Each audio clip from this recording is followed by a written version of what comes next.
Good evening, and welcome to tonight's telephone town hall with the Environmental Working Group. Tonight, we'll be giving an exclusive overview of how to make healthy eating easier with our new database, Food Scores. My name is Colleen Hutchings, and I'm EWG's Senior Digital Strategist, and I'll be the moderator for tonight's event. We will begin in just a moment, and we are excited to have you joining us. Before we begin, a few quick points to make. Right now, we're in the process of dialing out to thousands of EWG's top supporters, so just stay on the line and we'll be hearing from the president of Environmental Working Group, Ken Cook, soon. Also, we want to hear from you. If you would like to ask a question, please press 0 on your telephone pad and you'll be connected directly with one of our operators. Again, if you'd like to ask a question, please press 0.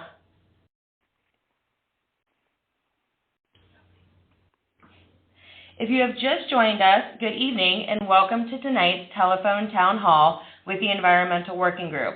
I'm Colleen Hutchings, EWG's Senior Digital Strategist, and I'll be the moderator for tonight's event. Tonight, we're here to give an exclusive overview of Food Scores, our new way to find out what's in your food and choose the best foods for you and your family. We are going to begin in just a moment, and thanks for joining us. Right now, we're in the process of dialing out to thousands of EWG's top supporters, so stay on the line and we'll hear from our president, Ken Cook, shortly. If you want to ask a question, please press 0 at any time during this event. Again, please press 0 at any time to ask a question. Good evening and welcome to tonight's telephone town hall with Environmental Working Group. Tonight, we'll be giving an exclusive interview of how to make healthy eating easier with our new database, Food Scores. My name is Colleen Hutchings, and I am EWG's Senior Director of Digital Strategies, and I'll be the moderator for tonight's event. We'll begin in just a moment, and we are excited to have you join us. Before we begin, just a few quick points. Right now, we're in the process of dialing out to thousands of EWG's top supporters, so just stay on the line, and we'll be hearing from Ken Cook shortly. Also, we want to hear from you.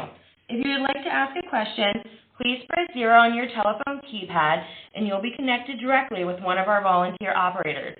Again, just press 0 to ask a question. If you have just joined us, good evening and welcome to tonight's telephone town hall with the Environmental Working Group. I'm Colleen Hutchings, EWG's Senior Digital Strategist, and I'll be the moderator for tonight's event. Tonight, we're here to give you an exclusive overview of Food Scores, our new way to find out what's in your food and choose the best foods for you and your family. We're going to begin in just a moment, and thanks for joining us. Right now, we're in the process of dialing out to thousands of EWG's top supporters, so stay on the line and we'll hear from our president, Ken Cook, in just a minute. If you want to ask a question, please press 0 at any time during this event. Again, press 0 at any time to ask a question. Good evening.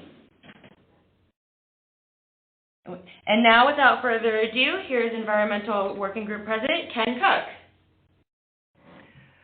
Good evening, everyone. Thanks so much for joining our call tonight. Environmental Working Group's Food Scores has been 3 years in the making, and we're so excited for people to finally be able to use it, and we're thrilled you took some time tonight to learn more about it. EWG's Food Scores, Rate Your Plate, goes beyond the label. It's the most comprehensive food scoring database and mobile app available today. The reason is because EWG went beyond just how nutritious a food product is. Our scoring system took an extensive look at ingredient concerns like food additives and contaminants, and we also estimate how food is processed.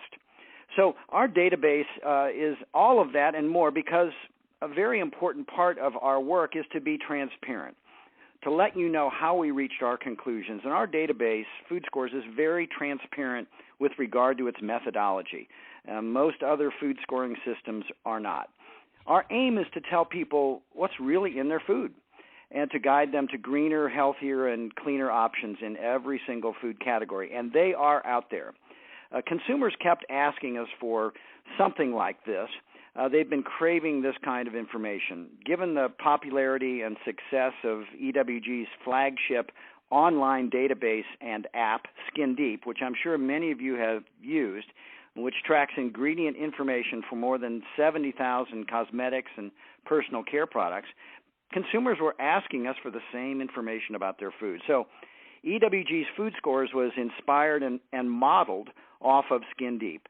EWG firmly believes the more information Americans have, whether about food, personal care products, cleaners, the better choices they will make. And as they make choices, we'll start driving the marketplace in the direction of safer, healthier food, personal care products, cleaners, and so forth. So I'm very excited that we're going to spend some time tonight answering your questions. Great. And if you would like, thank you, Ken. So excited to hear from you. If you would like to ask a question, please press 0, and you'll get directed to one of our operators. But we also want to ask you guys some quick questions. When it comes to the food that you're eating and buying, what is your biggest food concern? You can use your keypad to answer the question. Press 1 if it's nutrition, 2 if it's additives, 3 if it's how your food is processed, 4 whether or not it's organic, or 5 if it's GMO-free or not.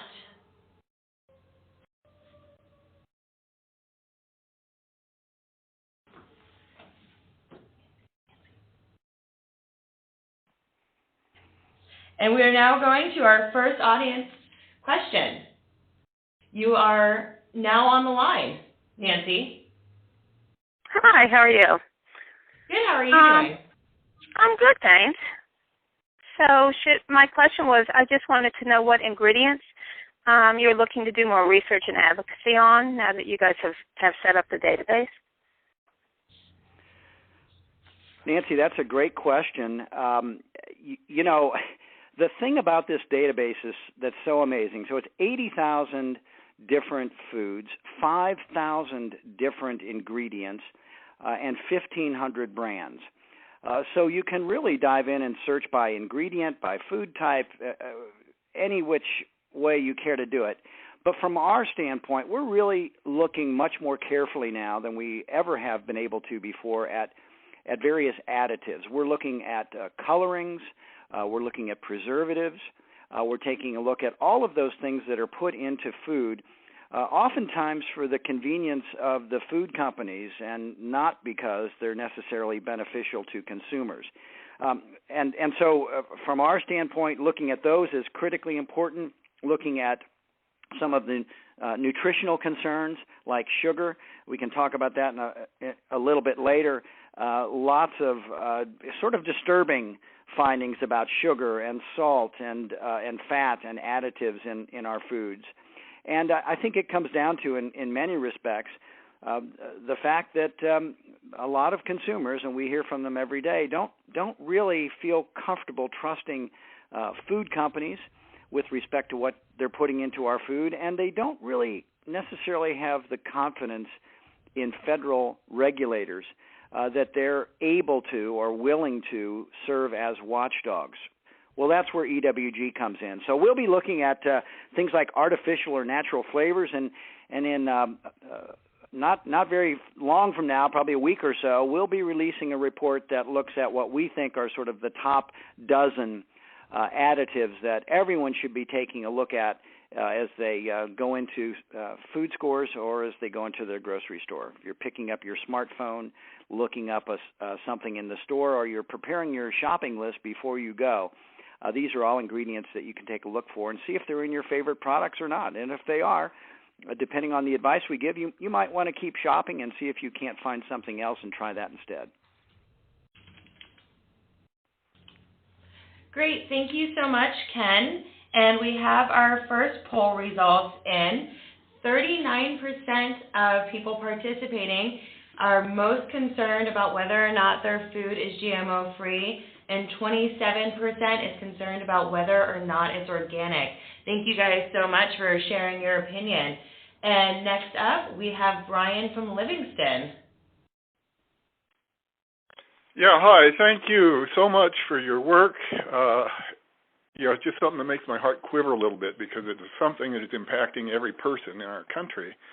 And like you mentioned earlier, lack of confidence in our federal regulators and food companies is certainly there. But I'm just wondering some of the criteria of how complex this would be in evaluating food safety and appropriateness from, like you say, the additives, the sugar, the bisphenol in the can linings, just et cetera, et cetera, et cetera. So could you try and give, 8 or 10 criteria that went into how you weighted your values on rating the foods that you rate?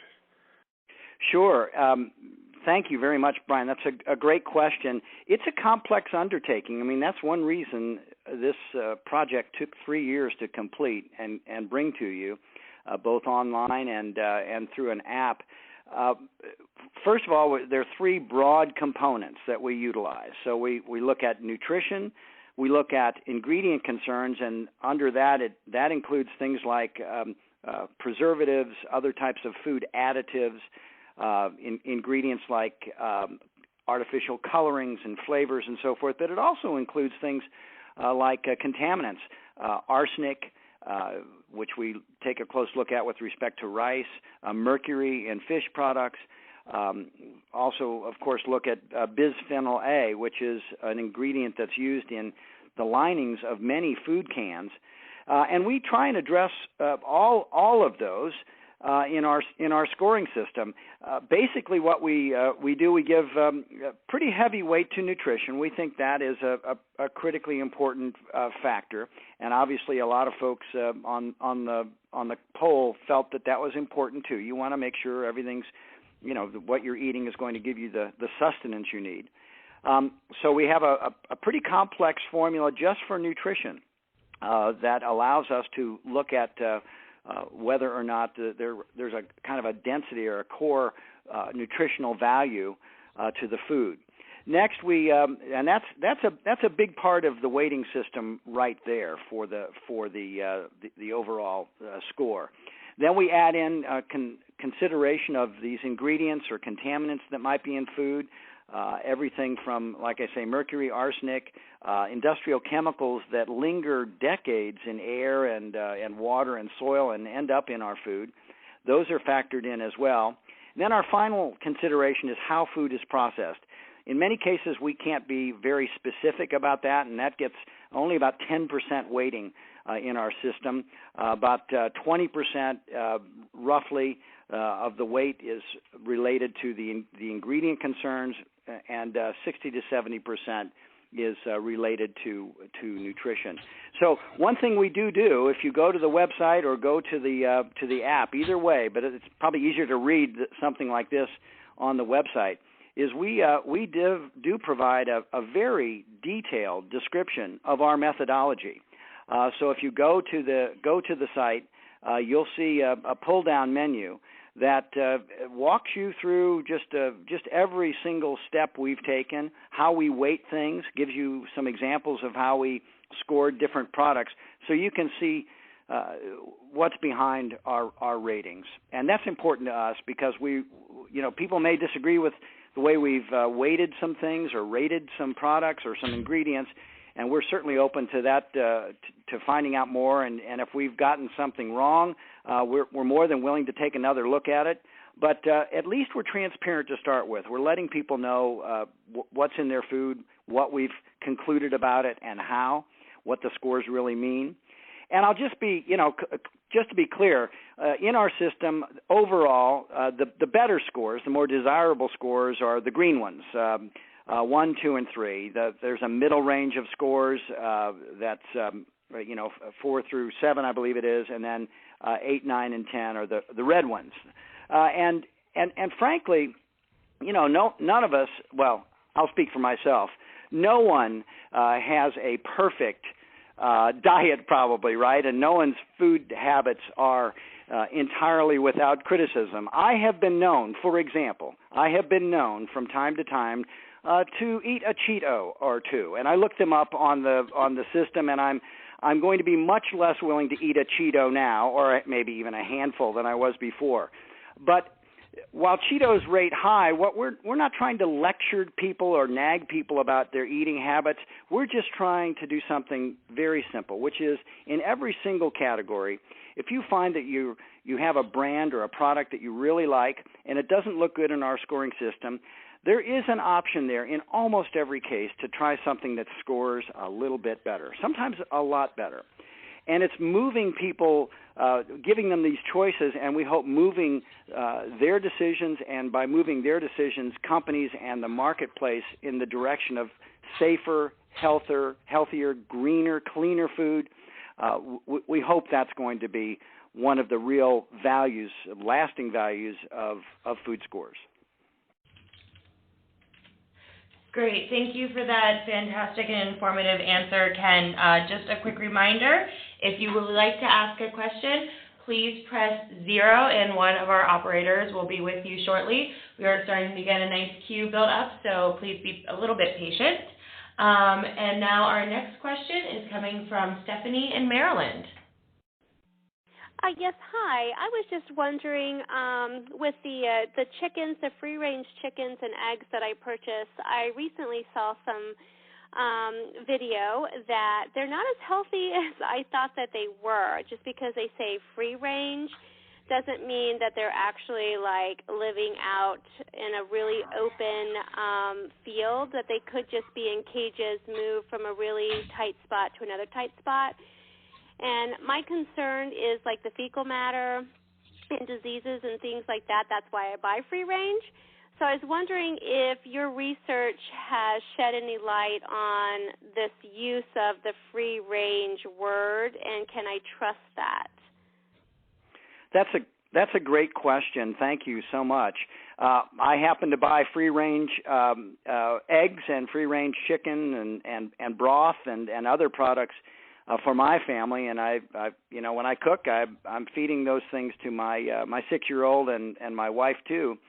I would put it this way: we do have listings in the database for products that have free range on the label, but what we're unable to do is go deeper beyond that and determine for any particular food product whether or not there is integrity in those claims in any kind of independent way. We just don't have the resources to do it.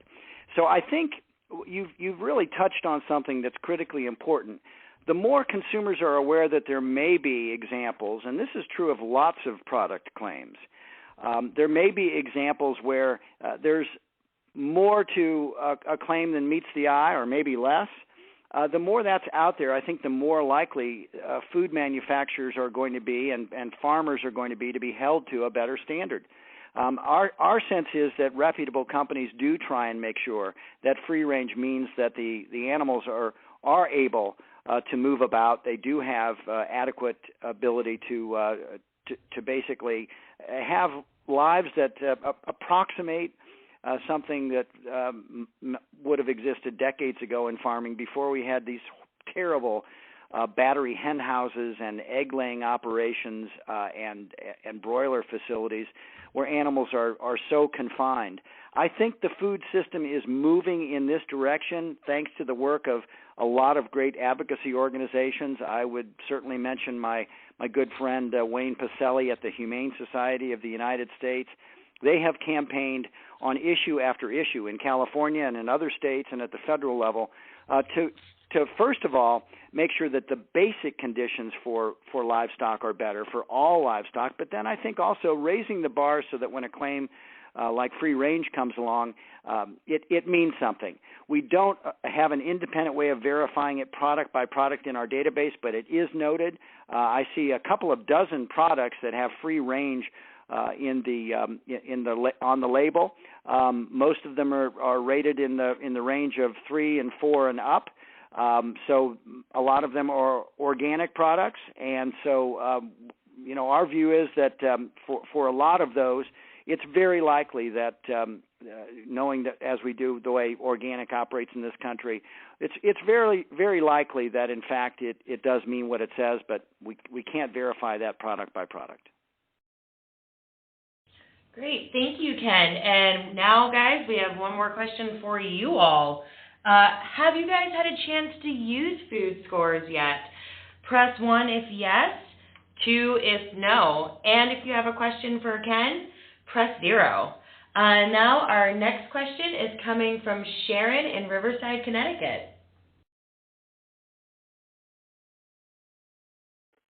Hi, this is Sharon. I'm calling from Riverside, Connecticut, and my question really had to do with the types of foods that you're analyzing. You talked about the 80,000 different foods, and it struck me that perhaps the emphasis was primarily on processed foods.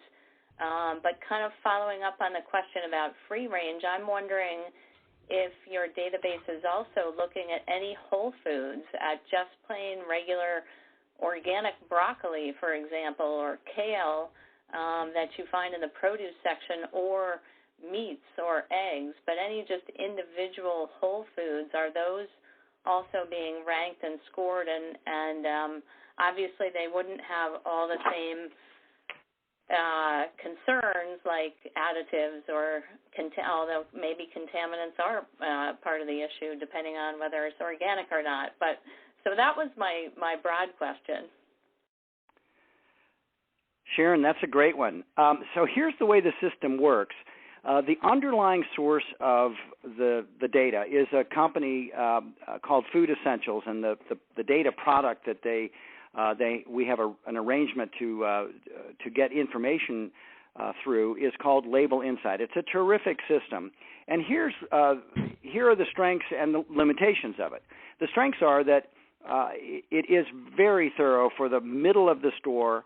All those packaged goods, we get very detailed information. It's also good if in the produce department it's a packaged product. You know how you'll go to the grocery store, I have some in my kitchen just right next to me now, a bag of apples. It has a UPC code, one of those universal product codes on it. Likewise, packaged loose leaf lettuce and spring mixes and so forth from various companies that are packaged. If they're packaged, they'll have a barcode on them, and we'll be able to get data on that. So a lot of whole foods that are in the produce department, and also a lot of fresh meat. If it comes into the store and it's a brand name, maybe an organic chicken company or a pork company that's branded nationally, and they have a barcode on it, that whole food will show up in our database. So it is tilted in the direction of packaged foods. We do have some inclusion of a lot of different whole foods. But basically what we're telling people is, if you're really looking at what would be the baseline diet we would hope everyone would look at first, it would be more whole foods, right? It would be going to your produce department, shopping for the very best products you can find. We happen to think that organic has tremendous advantages for your health and obviously also for the environment. So shop for that when you can. We publish, of course, our famous Clean 15 and Dirty Dozen guide every year to help people figure out pesticides and which conventional items in the produce department have less pesticides and which ones it's better, if you're concerned about pesticides, to buy organic. So we have other tools that can kind of help fill in. But the food score system does give you some information on whole foods. We encourage people to shop and fill their grocery cart with as many whole foods as they can. In most cases, you're buying those whole foods. You're likely in the produce department. You're likely buying things that are going to be very healthy for you. Thank you so much, Sharon, for such a great question. And it looks like a lot of you haven't had a chance to use food scores yet. So if you go to ewg.org/food scores, you can start searching and looking up your food before you hit the grocery store. And our next question comes from Dr. Deborah Kennedy from New Haven. Hi. Hi. Hi. Oh, hi. It's Dr. Deb Kennedy. I think the work that you do is just so amazing. I actually worked on the NuVal scoring system when I was at Yale. And my question to you is, how did you handle the sugars that are present in food naturally, like in dairy and fruit, versus the sugar that's added to the package, since that's not, distinguishable on a food label? Right. Well, we note where added sugars are available, where that data is available. We certainly list that. We basically we try and total up sugar.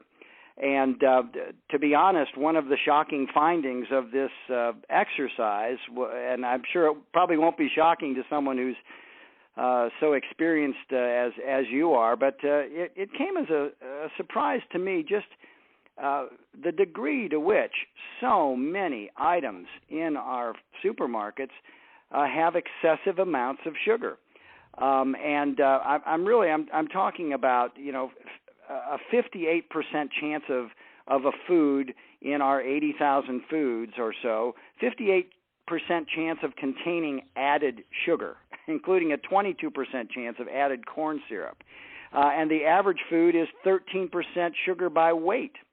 But we're looking at, some really, really disappointing things. And I think the food industry has been, frankly, irresponsible here. I mean, food categories that have high percentages of added sugars, which we present in the system, stuffing mixes. Thanksgiving's right around the corner, right? 100% of the stuffing mixes we looked at have sugar in them.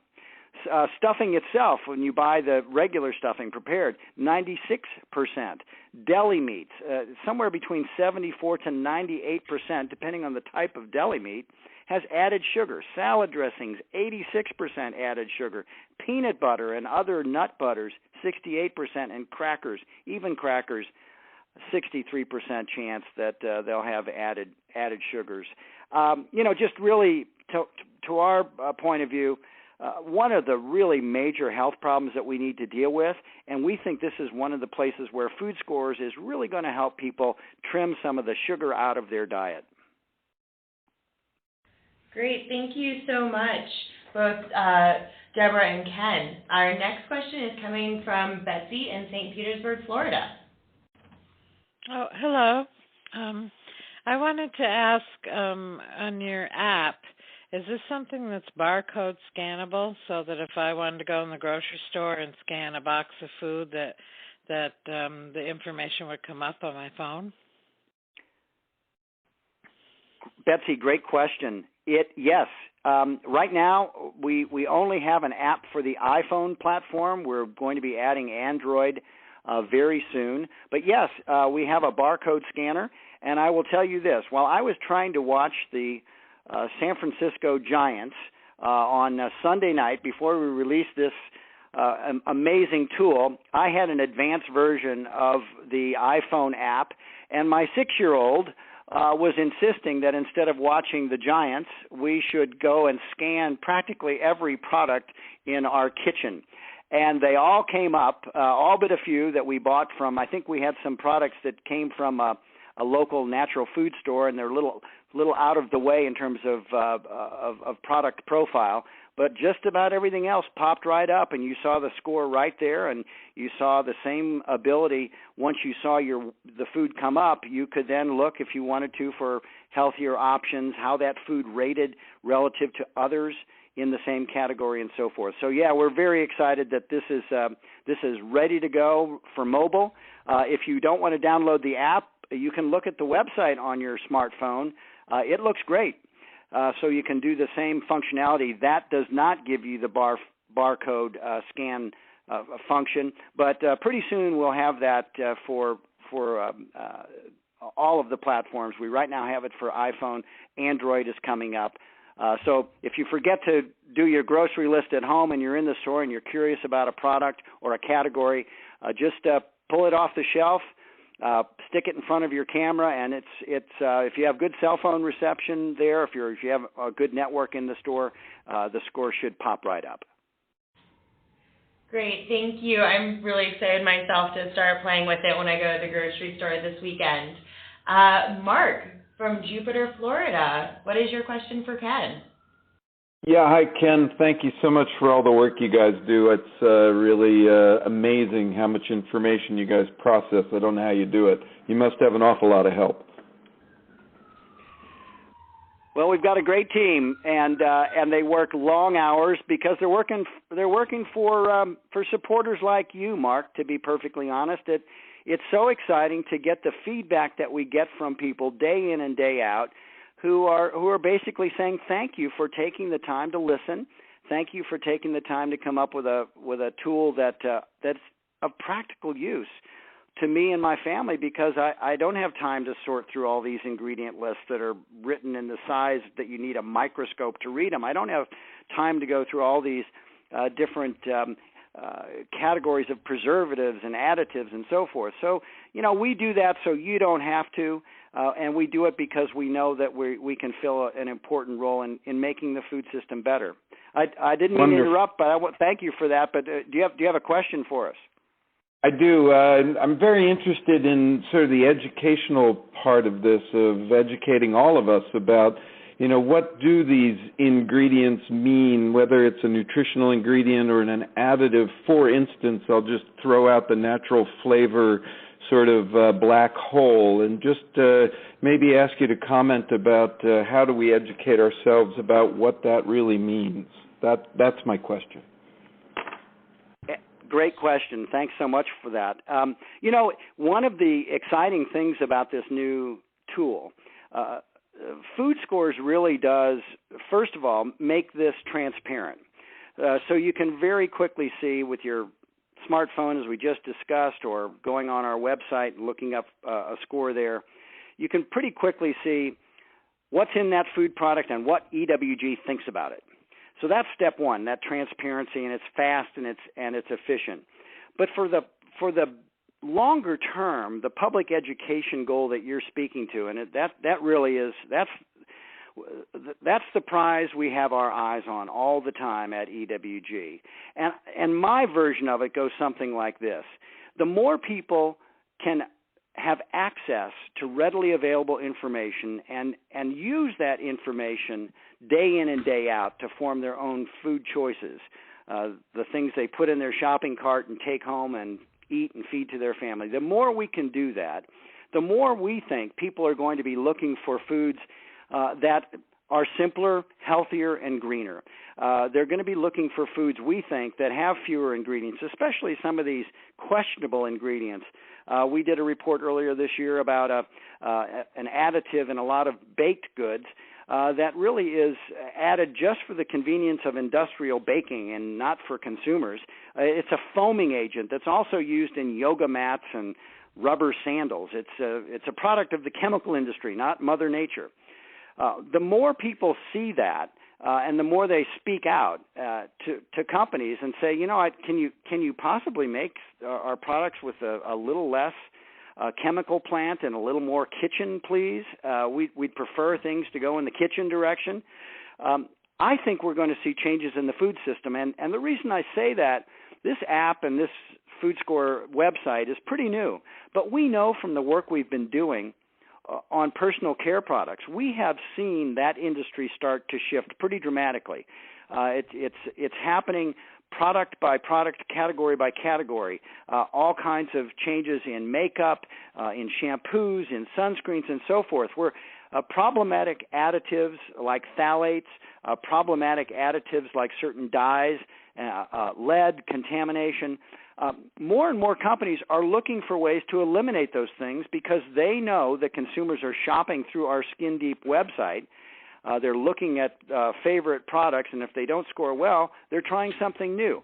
And the whole system is shifting toward products that are have fewer ingredients, have gotten rid of those sketchy components that we've called attention to, and we'll be doing that week after week with respect to the Food Scores system. We'll be calling out ingredients that we think, hey, if you can find a food that you like in this category that doesn't have this ingredient, you might want to give it a try. It just means one less thing you have to worry about. And that's the final point here.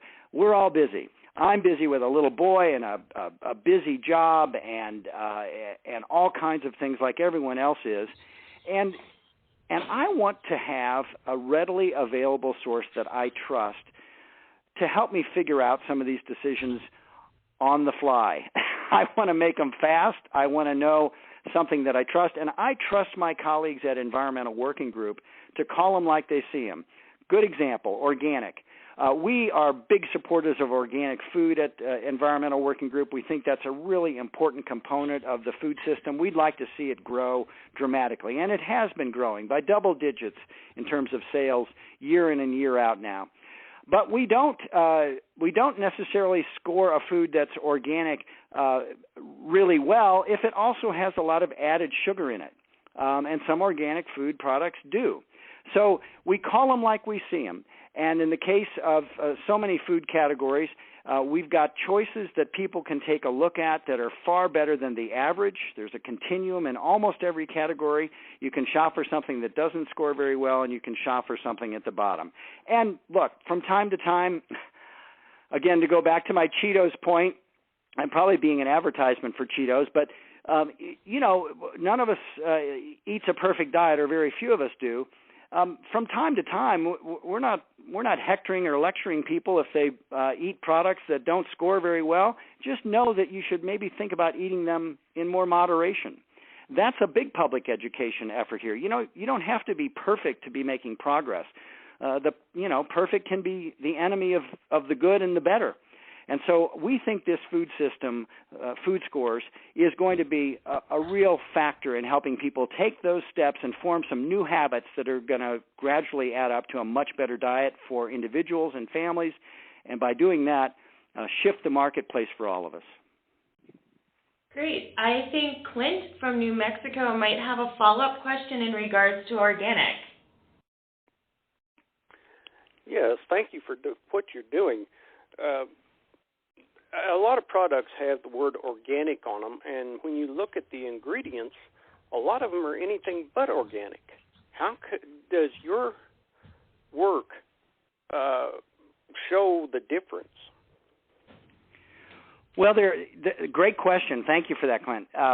Really great question. So if a food has the USDA, that green and white organic seal on it, it has to meet the national organic standard, and those standards are specified in regulation. And part of that regulation is there are some ingredients that are allowed that were grandfathered in that are legal to use in organic food production. But just to put this in perspective, and this is one reason why we feel like organic, by and large, is a much better direction to go for most products and most consumers, is this. There's a few dozen ingredients on the National Organic Program list that are synthetic or artificial. There are thousands of such ingredients that are allowed for use in conventional food, thousands. So while there are some ingredients in organic food that are not natural, if it has the USDA seal on it and those ingredients are in there, then they're legal for use. And over time, by and large, the list of ingredients allowed for organic has begun to come down, and a lot of companies are working very hard to find better natural substitutes for some of the ingredients that are on those on the National Organic Program list. So that's point one. Point two, one of the things we haven't been able to reflect yet in our food scores system, but we're working on it. It's a difficult data management problem. You can make claims about organic ingredients in food, even if the overall product doesn't qualify as certified organic. We haven't been able to parse through that and help you identify really good products that aren't entirely organic, but they have, in some cases, very many organic ingredients in them.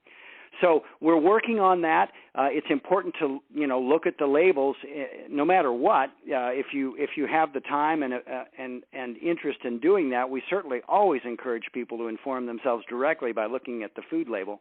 But in many cases, food companies are using organic ingredients, but they can't make an entirely organic product. That's another instance where you might see some ingredients on a product that has the word organic in the ingredient list, or might even have a claim on the label, but not the USDA seal. It might say contains organic wheat or made with organic, tomatoes, or fill in the blank, but it doesn't have that green USDA seal on it. in cases like that, we're excited that companies are looking to organic for ingredient sourcing, even if they can't make a finished product that qualifies, because they're sending a signal back to the marketplace. Every time they make a product like that, they're sending a signal back to farmers, hey, here's a little more demand for organic tomatoes. Here's a little more demand for organic wheat or grain. And every increment of demand like that helps farmers be rewarded in the marketplace for farming in a way that we happen to think is very responsible and very important to expand. Awesome. Thank you so much, for that fantastic question. We'll next be going to Carol Cobb in Bradenton, Florida. Hi. Going back to your comment about sugar in products, I noticed that when I just buy half and half, I have to really read the labels because sometimes some of them have sugar, which I'm surprised because all I want is cream. My question is, knowing that about 90% or so of all corn is genetically engineered, how do we know that buying other products such as cornstarch would not contain those products, your genetically engineered products? Do we assume that the organic cornstarch would be the best way to go? Great question. Really great question. Thank you for that. And I share, again, this goes back to the whole question of your first point about the cream. Yes, it is disappointing, but you now get used to it, and I'm really used to it now that I've used food scores, looking at products and finding sugar in so many of them in places where you certainly least expect it and don't want it.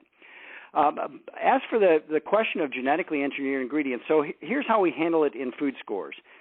First, genetically engineered ingredients and source materials are not allowed in organic. So if it bears the USDA organic seal, it's not allowed to use genetically engineered ingredients. Secondly, there's a wonderful organization that certifies products through their own system as a certified non-GMO. If you see that seal on there, we feel very confident because we have a lot of confidence in that organization that they are following protocols that allow them to trace basically from field right through to product and make sure that GMOs are not involved in that chain of custody in that system. So that is also noted. That product label claim, if it's on a product, we note that in food scores. For the rest of it, and we've probably missed a few categories. Someone mentioned one the other day that I think we did not include initially in food scores and should have. For the rest of products, if it contains corn or soybeans or cotton oil or any of the other major product categories or ingredient categories that we know are dominated by genetically engineered ingredients, we will put a flag in the food score that says probably contains or likely to contain genetically engineered ingredients. And we do that because we know that as you mentioned, such a high proportion of our processed foods now, if they're conventional and if they don't bear the certified non-GMO or GMO-free, if they don't have one of those two labels on them, our default assumption is that they contain genetically engineered ingredients. But if we've missed a category or if we've gotten missed a type of food ingredient that you notice that you have reason to believe probably has genetically engineered ingredients in it, please send us a note and we'll look into it. And if we need to adjust what we reflect on our product information, we'll certainly do that. Great, thank you. And our next question comes from Catherine in Oakland, California. Hi. First of all, thanks so much for doing this, and the program is really, truly amazing. You talk a lot about your own family and what you do, so I wanted to know when you got this technology in your hands, what was the first thing you looked for? That's a great question. I spent so much time looking through this database when we started first getting looks at it. I suppose last spring, when we internally at EWG we were testing it out and seeing how things scored. I think one of the first things I looked for. I'm a mountain biker, and I always have some sort of special sports bar or energy bar or something with me. I started looking up some of those, and when you're mountain biking, when you're out exercising, you need to have energy. But I was surprised at how many of these granola bars and other things that I was eating had really high amounts of sugar, and so that was one of the first things I looked at. I took a very close look at a lot of the organic foods that we have in our home, dairy products, meats and so forth. I wanted to see how they scored. We do, I'll confess, we do buy processed food in the Cook household, and we're not living an entirely pure life. So I spent some time, looking up some of the canned tomatoes that I was using for when I made tomato sauce. I would look up, I've been known to eat a corn chip or two, a tortilla chip. I looked up those. Just really fascinating to be able to do that and realize that, hey, maybe I'm going to continue eating that food. I'm going to keep bringing that product into the house and even giving it to my little boy. But I'm going to eat maybe less of it. I'm going to be a little bit more careful about it. I'm going to use some judgment, and instead of treating a bag of delicious that are just reaching out to me saying, hey, have another handful of these tortilla chips, they're so good, just try and eat a little less of them. Make them more of a treat, make them more of a special moment instead of just chomping down on them, which, let's face it, when you're watching the Giants game, watching them win the World Series, I don't mean to offend anybody who's not a Giants fan, but you tend to get excited, and I just try and keep an eye on that a little bit more than I used to, thanks to Food Scores. All right, well, I guess we're all going to go get some nachos now. For our final, we're running low on time, and we have one more question for all of you. Now that you've had a chance to learn a little bit more about Food Scores, how often do you plan on using it? Press 1 for every time you're at the store. 2, if you're just interested in finding a new project, so, every once in a while. Or 3 for sometimes. And now our next question is coming from Carol Fairchild from California. Hello. I find myself at certain times of the year in the organic section that about 60 to 70% of the organic material is actually coming from other countries. I don't know if I feel safe that those things are really organic, and so I find myself walking out of the store not buying any of it because I don't feel safe about it. Is there a way to find out what the different countries' organic organizations are that would oversee these so that I know that they really are organic? Thank you. That's a great question. Of course, we all face that, and it's not just with organic, but certain times during the year when some of the fruits and vegetables we love aren't produced in the United States or aren't ever produced here, like bananas. That's the kind of question that comes up. My sense is, and we've done some research into this, the international agreements that are in place that allow equivalency with our organic standards in other countries and that have third-party certification systems, whether it's in apples or from Chile or Argentina or berries from Mexico. We're trying to develop systems around the world, and a lot of this good work is done by the Organic Trade Association, headed up by them in Washington, D.C., and we work closely with OTA. They really are trying to do a good job to make sure that if a shopper buys something in a U.S. store, that the standards that under which it was produced are very, very similar, if not identical, to the standards that are in place for products that bear an organic seal and are grown in the United States. So we like to think that the system is getting more and more robust, but look, this is part of the problem we all face with the food supply. It's become globalized. We import an awful lot of our fruits and vegetables, not just organic, conventional as well. And in every case where we do that, as a policy organization, as a watchdog group, our question is, do we have enough inspections at the border? Are we looking closely enough at these products as they come in? And do we have the capability to look into problems overseas by sending some of our personnel over there to investigate problems? And we've had many problems come out of China, we all know, where products have been contaminated with really, in some cases, very worrisome ingredients, food products, personal care products too, for that matter, toothpaste and so forth. So we're keeping an eye on it. It's a globalized food system now. We are a big buyer in the United States from the global marketplace because we're rich. We can afford to buy it from all over the world. And there will be some unscrupulous players in a global system like that, just like there are some unscrupulous players just generally in the economy in all of its facets. Our feeling is that with organic, that's probably the best chance that we have that there's going to be an inspection system in place.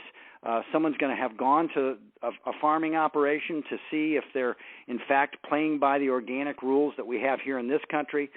So my feeling is that if there's any one category that's likely to be faithful to what we would hope would be the kind of high standards we would want for any citizen of the world, but certainly, obviously, our market here, it would be organic.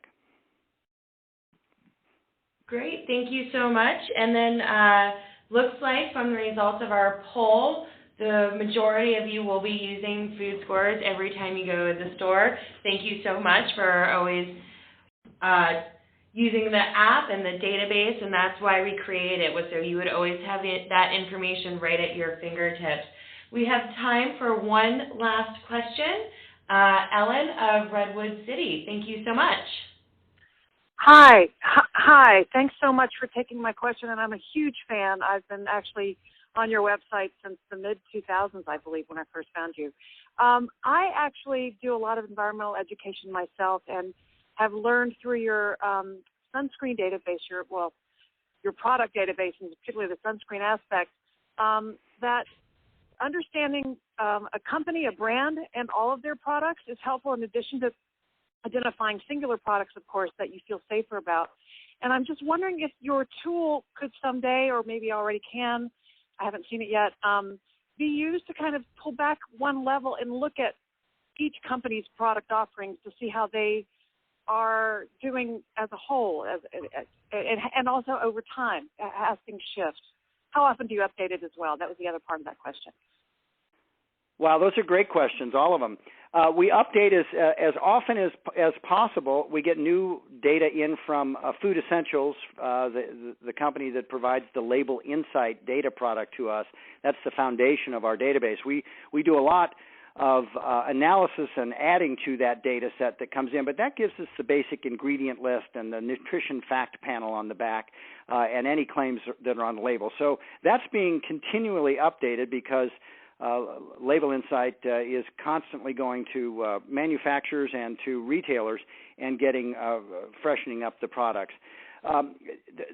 The prospect of looking at brands is real. The advice we give in the Food Scores data system is don't assume that because one product in a brand is good that they're all going to be good. And you kind of hinted at that, I think, in your question. We recommend to people, go product by product and take a look and make sure that before you have a decision ready to go because you trust a particular brand, check out the product.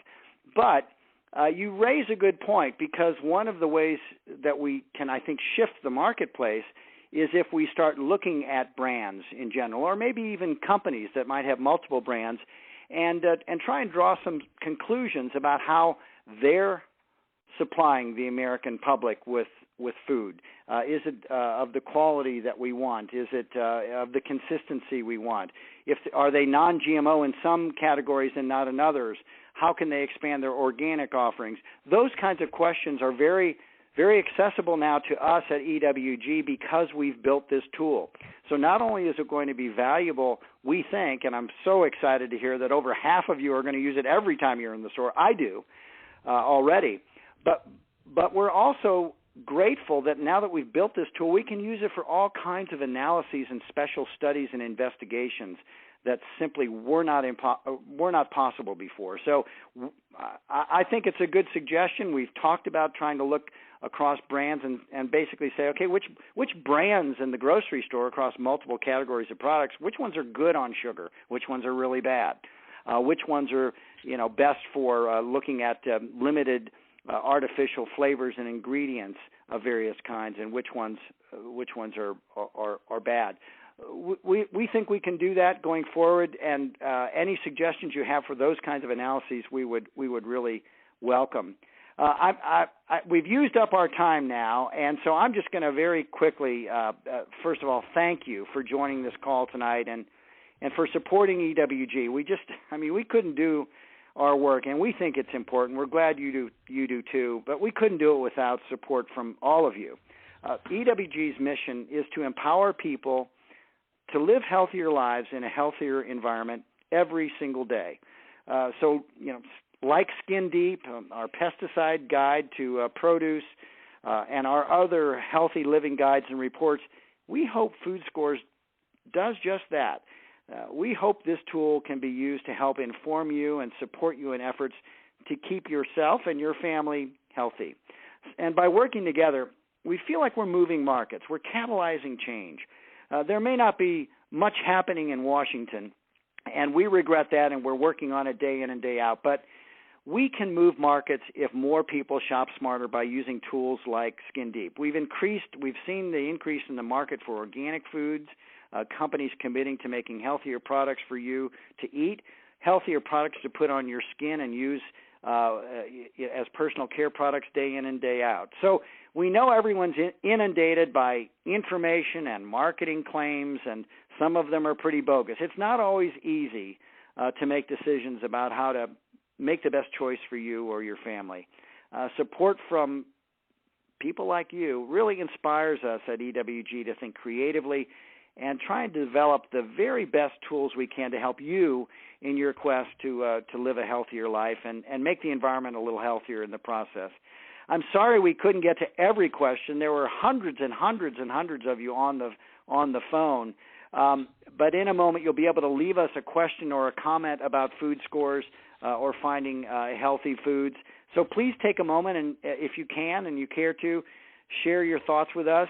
There are places where you can contact us directly through Food Scores and ask questions about the database, make suggestions to it. We would love nothing more because we rely on you just as much as we like to think you rely on us to keep our finger on the pulse of what the public really wants that they're not getting from other sources like big food companies or maybe even the government. So thank you again for your time. We really appreciate it. And happy shopping with Food Scores.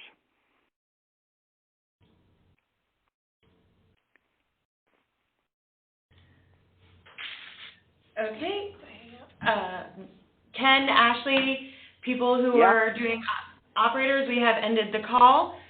So hopefully only us are hearing this. Congratulations, everyone. It was a great event.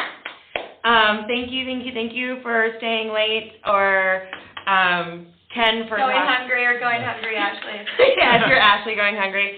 And Ken. Ashley's she's been on the floor for about the past 20 minutes.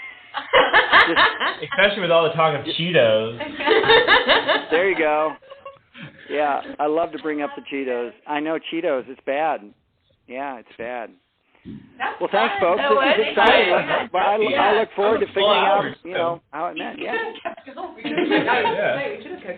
was really fun. Ken, really good job. Fantastic. Try to throw you the hard ones. Well, thanks. Well, you all make it easy.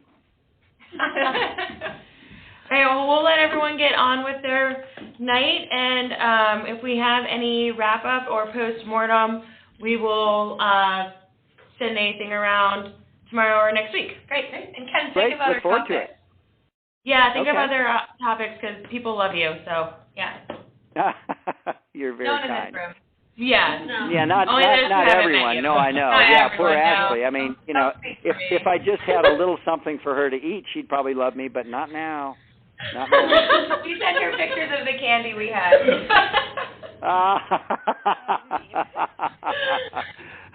Okay. All right. Thanks, everybody. Talk to you tomorrow. Bye. Bye.